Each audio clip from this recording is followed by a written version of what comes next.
লিফটের বাটন টিপলেন ৫ তলার জন্য, কিন্তু লিফট থামল অন্ধকার বেসমেন্টে। যখন দরজা খুলল দেখলেন সামনে কেউ নেই, অথচ লিফটের সেন্সর বলছে কেউ একজন ভেতরে ঢুকছে। লালমাটিয়ার একটি পুরনো অ্যাপার্টমেন্ট বিল্ডিং। এখানকার লিফটটি নিয়ে এক অদ্ভুত কাহিনী প্রচলিত। বলা হয় বছর 10 আগে লিফটের যান্ত্রিক ত্রুটির কারণে এক বৃদ্ধা সেখানে আটকে দম বন্ধ হয়ে মারা যান। এক রাতে এক ডাইভার্সিটি স্টুডেন্ট টিউশনি সেরে ফিরছিল। সে লিফটে উঠে 4 তলার বাটন টিপল। লিফট মাঝপথে হঠাৎ ঝটকা দিয়ে বেসমেন্টে নেমে গেল। দরজা খুলতেই সে দেখল বাইরে ঘুটঘুটে অন্ধকার।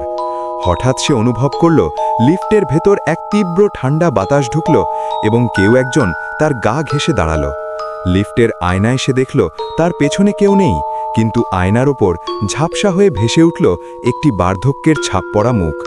লিফট যখন উপরে উঠতে শুরু করল সে শুনতে পেল তার কানের কাছে কেউ ভারী গলায় শ্বাস নিচ্ছে এবং ফিসফিস করে বলছে, আমাকে 5 তলায় নামিয়ে দাও বাবা।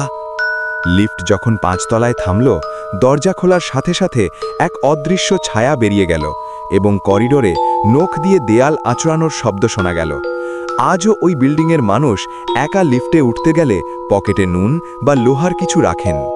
এমন ছোট ছোট সত্যি ঘটনা শুনতে ভূতের কাহিনী ছবি পেজটি ফলো করুন এবং @horror story of ghost Instagram প্রোফাইলটিও চাইলে ফলো করতে পারেন।